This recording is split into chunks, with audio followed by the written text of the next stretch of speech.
Welcome back to Life, Biz and all that jazz. I'm your host, Jasmine Lasciotto, and if you're new here, welcome. If you've come back again for more, thank you. Today is a very special day because I have my first guest speaker, and of all people, it's my favorite person in the whole wide world, my mum, Cindy. So we're going to be talking a lot about our growing up, how she dealt with a lot of things with my dad, with his struggles with bipolar, how she gained a lot of strength, to look after us children while she was navigating a lot of issues, and also just everyday life, having 4 children and just getting on with life. So without further ado, hi, Mum. Hi, Jasmine. Welcome to my podcast. Thank you. I'm really excited to have you on. For one, you're my first guest and you're the strongest woman I know.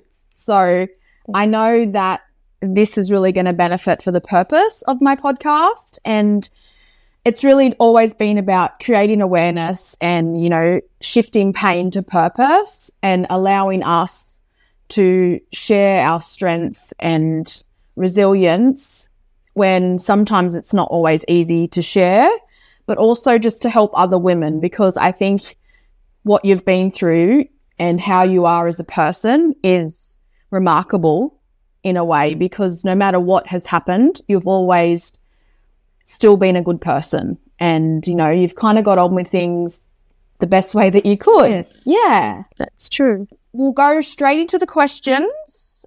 We've prepared some questions pre-doing this for the fact that what we're going to talk about isn't always, it's not going to be easy, and we did some pre-planning, so that's always a good thing. But question number 1, do you want to share a bit more about your life before marriage, before kids? Like, what was it like growing up and your goals? What were your dreams and aspirations? Like, what did you love doing when you were a child? And about your child, probably I was a bit of a tomboy. Used to like, doing things with my dad, garden, things like that. Just, with my siblings, growing up with them. We used to just play, in the yard, and we lived near a creek, and we used to go down there and, play with the neighbourhood children and things like that. Going on holidays at Christmas time. Yeah. What about sports? You're pretty good at one certain sport. I sort of like playing soccer. Yeah. And I played softball at school and other sports in high school. And one fun thing, I think soccer too. That's why I always love soccer. Yeah. Mum and I actually played soccer together, and they used to think we were sisters, and it was always like a running joke. Yes. And I used to play up. I would get really, really excited because I played in the younger team, and we were allowed to play up in the all-age team, and that was really fun. Women's team, yeah. Yeah. Yeah, it was fun. Yeah. Yeah, I just enjoyed playing soccer a lot. Yeah.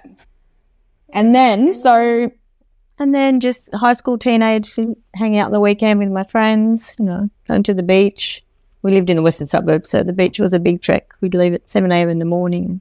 It was a big day out, wasn't it? I remember when we'd get the train to Central, and then we'd get the ferry to Manly. We used to go to Manly Beach a lot.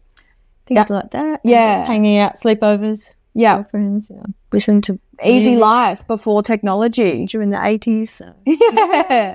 Or early 80s. Yeah. Late 70s. Yeah. And I think as well you've got a lot of strength from Nan. Yeah, my mother was very strong. Yeah. She showed you a lot. Yeah. She was always a positive person, happy. Yeah, happy. And her family were the same. Then you met Dad. You were 16. Yeah. Yeah, and Dad was a few years older. You met at a nice disco. I think it was always a nice little story at the start. Like you met.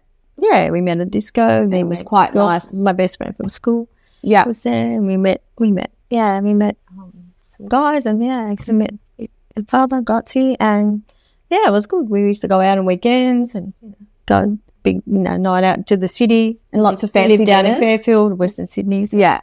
yeah, fancy, restaurants. And back then it was really, Yeah, it was multicultural. So, we'd try different restaurants. Yeah. Cuisine. I remember looking back at photos and like you always just the style was so nice. Like we used to everyone dress up. did Everyone, 2 pieces, and they're so in now. yeah, and everyone used to make an effort. Like, you know, you dress up to go out. It was a big, you know, you'd start getting ready early in the afternoon or something. Yeah, it wasn't just... Well, because it was more of a... dress up, your makeup, your hair. Stylish. Yeah, very stylish. And, yeah, we went to some lovely places with friends. When you first were together with Dad, what were moments that stand out in your relationship, like with Dad? Like what was it what were you drawn to? And He was a gentleman, nice, kind. He had a lovely family. Yeah, they made me feel very welcome. Yeah. Yeah, most things were nice. We used to go out, you know, things. Yeah. Got to go with my family. Yeah. We all went out for birthdays and things.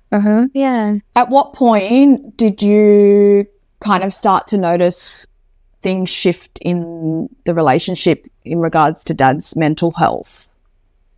Probably looking back, he used to get like, you know, sometimes he'd lose his temper a little bit, sort of thing.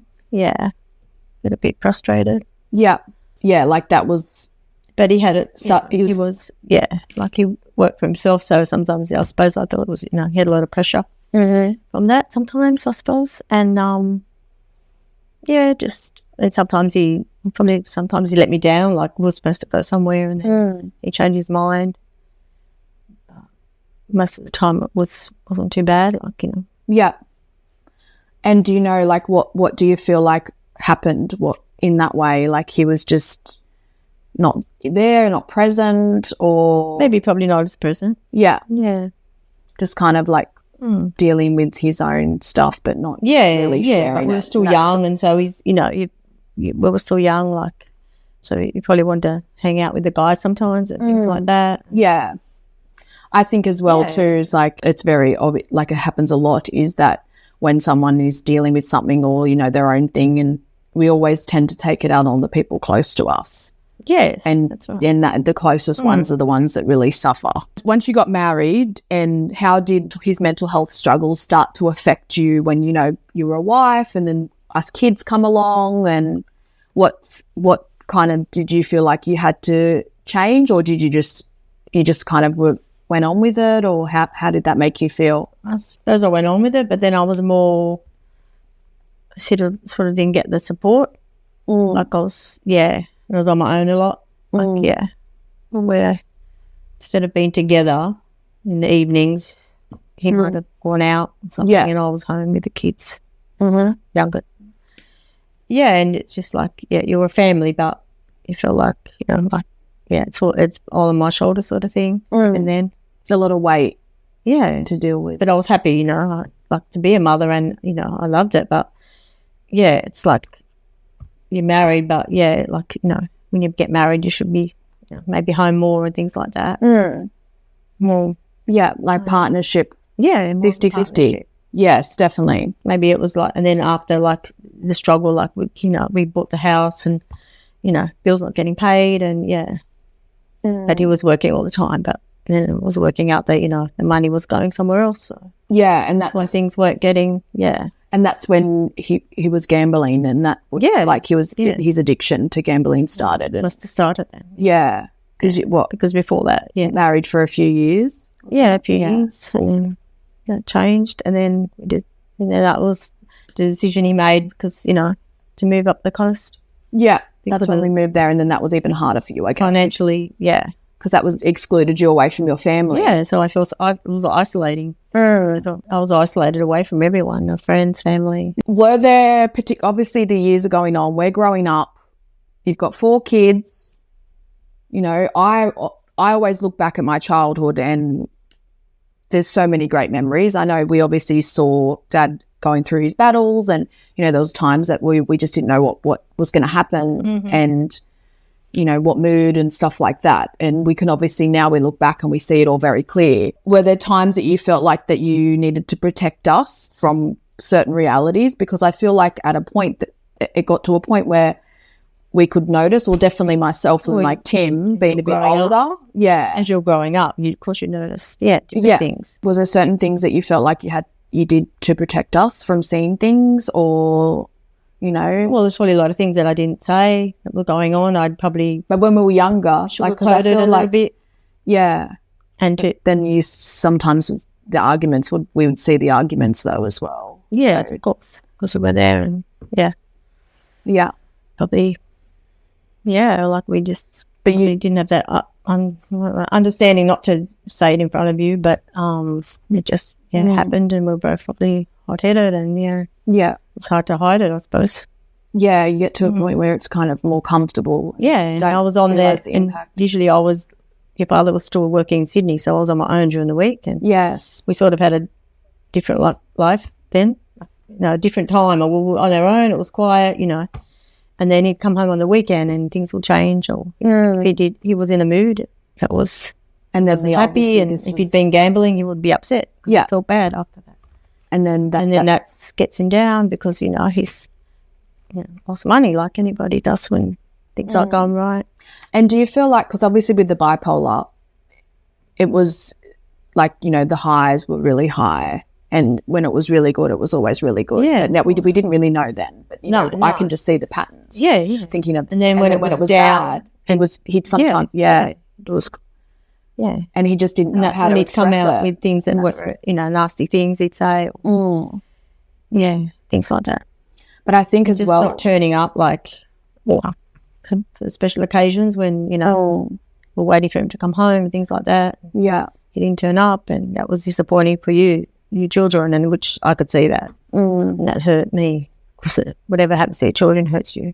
Yeah. So, yeah. And I think it's just too, like, there's just we see it so much more clearly now that we've obviously done our own work and, and you're adult. healing and just how much it affects. You mentioned before about, like, support. You didn't feel like you had the support you needed. What would have helped you then? If you could change, go back, what would you have done differently to get more support, reach out more? Probably reach out more to family and friends. Yeah. And to maybe persuade Grazie, just call him, that's what I call him, your dad. Yeah, dad. You can say whatever. That, to get help, even though he did say he started to go to Gamblers Anonymous and things like that. Yeah. To get help, more help like that. And maybe, the mental health side of it. I tried to understand it. Because it was really taboo back then. It was very hard because I had to do, like everything was on my shoulders, so I helped. So, and you're just trying to keep the house together. And when he went into a hospital, when I was there, on my own, and I didn't work at that time, so because that was the first time I was trying to keep things together, and just go take. Your brother was playing soccer. He had a special soccer camp, so we'd go there and just act like everything's normal. And, and that would have been really hard to bury. You had to bury a lot of stuff, and of course, even my family, they didn't know things was as bad as they were, and that's really hard. And I wish I, probably. Outreach to them, but I spoke to my mum, and later on when I was decided to leave, and said, because I think that's just thought of you and kids, and I thought of our future, and I thought, we can't keep going like this. He promised to, you want a better life, and you believe in someone, and then when they keep letting you down, I think as well, it's just sort of give up, like what you mentioned about not reaching out for help it's just so common. We kind of just don't. And for myself, and I've earlier episodes, in a way, you're embarrassed that you can't, it's your life. You can't cope, and you don't want everyone to know your business, because I'm a very private person, and I don't like that. Like, people judge you. Yeah, they don't understand. And they judge you for, been a lot through that after the fire. And that's it's hard to, now I know it's a lot different, and I know even myself, like me going through my struggles, the last couple of years, and just kind of dealing with it on my own, not because I didn't have the support, but because I just didn't want to burden anybody. No. But then I eventually opened up, and I was like, I've got a problem, like I need to deal with this. And I think there's just so much awareness out of that. Now that's something that you obviously different, because we have such different relationship. We're like more your friends now. So if we're going through stuff, we talk more. I have to understand your side of it too. Like that, he he's always your father first, and that's it, no matter what. Yeah, but you've always been, Yeah. you've always supported that, and you never stopped us having a relationship with him. And you always wanted the best. Sort of for in him. a way, he did what he did, but that's that's something that a split second that Yeah, and then we know that he was sorry for that, but Yeah. we moved on. but it's And I had to forgive him because like people have said to me, "Oh, how could you forgive him? How could you ever see him?" And yeah, I said, "Well, he's their father, and not forgiving him's not going to help. Like it's me, it's not going to help me move on, and that helped me move on. And at the end of the day, it was And I have to move on and just think of my life. He He had an illness, and Yeah. which is so much more understood now. I know. 20 years that's later. hard. Yeah. Yeah, well, a bit more than 20 years, 22 years since the fire. All right. So is there anything that you wish you knew more about back then, about like mental health or relationships, resilience? Did you feel like, if there's something something now, if you could tell your younger self back then, Probably to learn more about mental illness and to be more not patient, because I think I was patient enough, and just to understand more about it. And ask for help, help for myself and like both of us together. relationships. Yeah, we did go through relationship counselling for a little bit. So I think the first time I remember, and I talked about this in my story podcast, the earlier episodes, is you. So I think I was like 12, and Dad, that's when he went into the hospital. That was like kind of the first time that he tried to attempt suicide. Was it the highway thing or something? Yeah, something. We all went to Sydney. Yeah, we went to Sydney. And then he went in. That's when he went to an institution, and he was there for a while. What happened? Yeah. Yeah. So what happened? Did he have to go there? No, More about how. Like, what was going through your mind then? Did you think that he was going to get the right help? You thought, all right, he's going to a hospital for his mental health. Is this going to help him? Well, because the incident that happened was pretty scary and very angry, yelling. And I remember. At me, very yelling at me. He came into, very upset.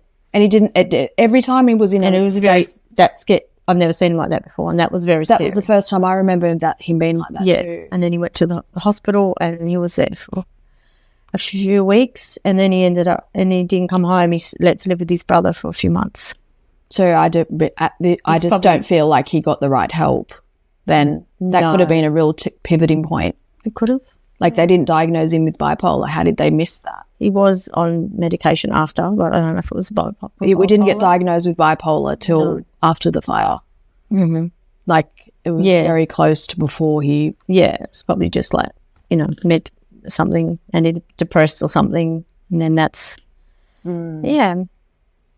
And I think that's always been like the hardest thing for me, is like just seeing all this happen already before it got to a point where there was no turning back.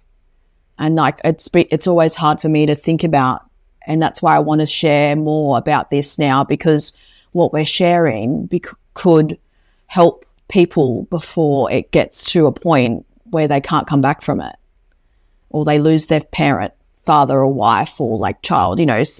It's like these are signs that should have, and it's nobody's. We can't go back, but we can do is share. It's very hard, and it's hard to change somebody. They don't want to change. Yes, they don't want to stop gambling. They don't want to stop, the other things, smoking marijuana, whatever. And I think that was a big thing too. So he started the marijuana, and you noticed that.